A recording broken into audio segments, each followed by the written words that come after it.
Hey guys, it's Cecile. Welcome back to my YouTube channel. For those of you guys who don't know me, I'm a freshman at Brown University, double majoring in biology and history as a pre-med. But right now, Brown actually postponed freshman enrollment, so I start my first semester in January. So right now I am at home. Please ignore the Columbia sweatshirt. It's my sister's and it's just really cute and they have better colors than Brown does, so that's why I wear it. So anyways, I basically made this channel to share with you guys the advice that I wish I'd known when I was in high school, applying to scholarships, college, and also balancing everything else I did in high school. So if that sounds interesting to you, subscribe down below, give this video a like, and hit that bell if you want to get notified every time I post new content. Anyways, remember that time I said I was going to post every single Monday? Well, it has turned into every other Monday, or basically whenever I have a video that I actually want to post, I will post it on a Monday. However, half the time I get lazy / busy / tired. I don't actually post on Monday, so don't expect that of me anymore. I'm sorry to let you guys down, but especially when I'm on campus and I get busy and don't have time to actually make videos a lot, but I'm going to try my best. So today I'm going to be talking about the best summer programs for high schoolers, but before I do any of that, I have to give a disclaimer. So personally, I don't think summer college programs or any of this pre-college stuff actually matter in the admissions process, except for the first couple, which I'm going to mention because those actually have been said to actually matter in your admissions process. But overall, if you could show that this summer camp or pre-college program or whatever you did had an influence on you or led you to interact more with a field of study that you really are passionate about, I think that can have a lot of leverage in your app if you use it the right way. I'm just saying that the presence of these programs by themselves in your activity section probably won't matter. So yeah, let's just get right into it. The first program I'm going to mention that actually apparently matters because it's super duper selective is the RSI program, or the Research Science Institute. So this MIT Science and Engineering program is completely free for the students who are selected to actually attend it, and it combines on-campus coursework with off-campus research. Yeah, just to show how competitive this program actually is to get into, apparently every single year over 1,600 applicants apply for the admission cycle, and about 80 of them are actually chosen to participate. The admissions are basically based off of your accomplishments in academics, just because you're a legacy or you know someone in the program. Apparently that doesn't matter based on the information on their website, but basically for this program, you're participating in the research from start to finish. So that's why it's super influential in your application, because number one, hands-on research experience, which you could also get in a lab or something if you don't get into this program, but this is a cool way to do it at MIT. And then number two, it's a free program and it's super selective to get into. So you don't have some sort of privilege for attending this program based on you being able to afford it like there are for other programs.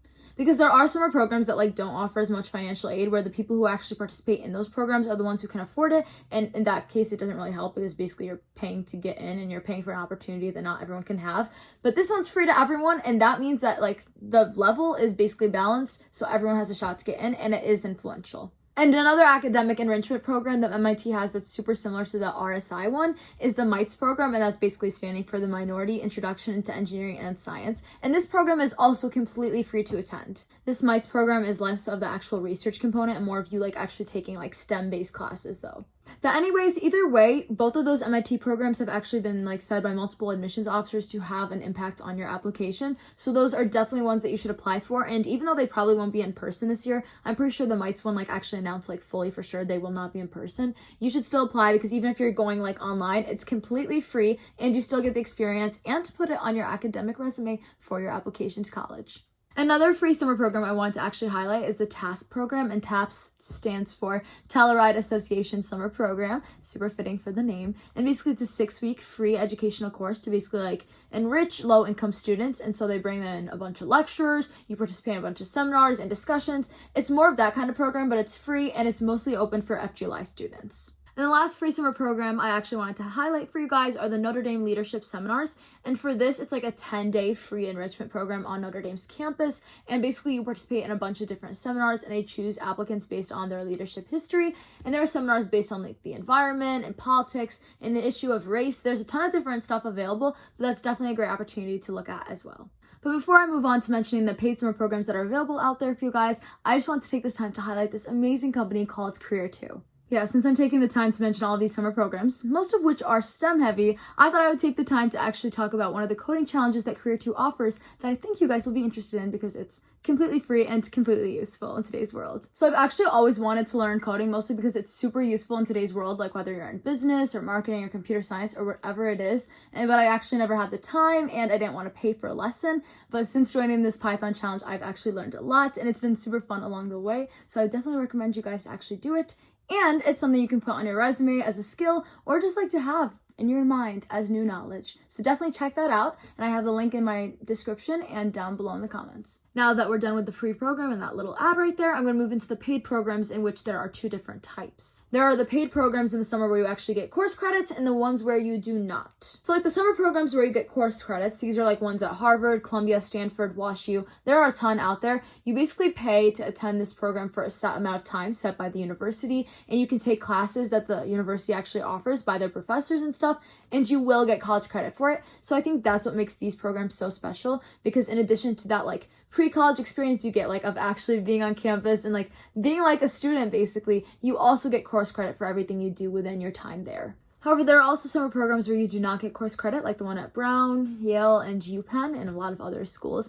But the thing is, even though you're not getting course credit, the thing is, like, you're only there for a small period of time, so like 1, 2, 3 weeks. So there's not really time for you to actually take a course. And instead of taking a course, you engage in like research, tours, seminars, discussions, lectures. Like, you still get that college experience, but you're not actually like under the stress of taking a college class and actually having to engage with the curriculum because you're getting a grade for this. Like, I'm sure some of you guys know this, but I went to the YGS program at Yale, Yale Young Global Scholars, and although it was like one of those programs where you don't get course credit or anything, I absolutely loved it. I met so many great people there, and the people that I actually met there are people that helped me through the entire college process. We went through it together, and I'm still friends with them to this day.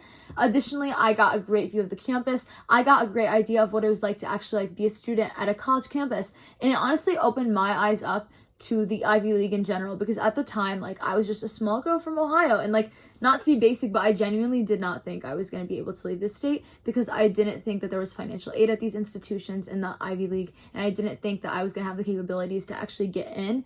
But YYGS showed me that I did have the capabilities to get in, and there were so many other students just like me who were applying to these top schools, like even just for the heck of it. And so this really inspired me to go out of my comfort zone, apply to a couple Ivy Leagues, and to honestly get me where I am right now. And I know that this is just not the doing of YYGS itself, but rather the people there and the Joyce Ivey Foundation that sponsored my trip there.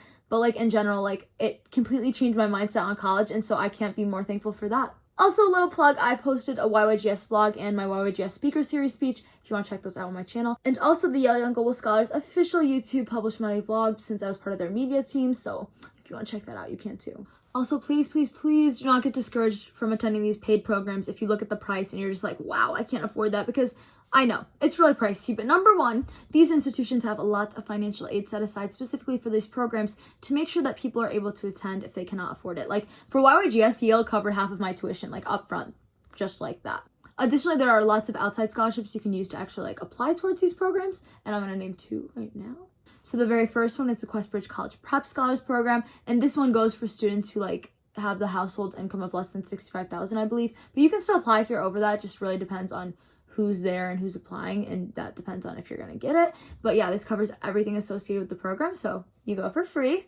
And then the scholarship that I mentioned that I actually got was the Joyce Ivey Foundation Scholarship, and this is for women living in the Midwest. So if that applies to you, you can go on the Joyce Ivey Foundation's website and you can apply for the scholarship.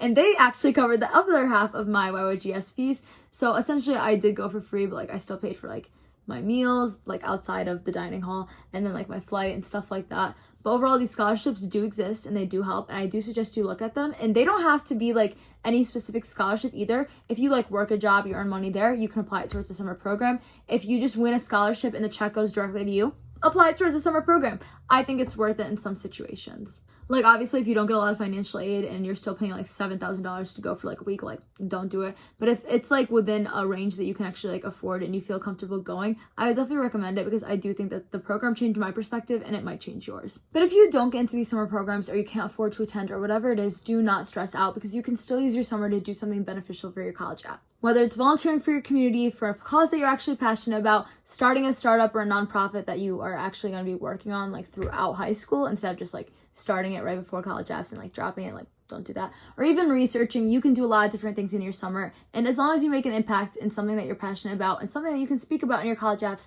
I think it's fine, and I think you're doing great. So do not worry about these programs if you cannot afford to attend or if you don't get in.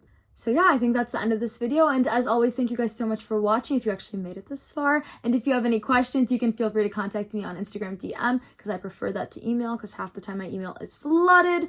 But anyways, thank you so much for supporting my channel. Love you all. And I hope this video helped you guys.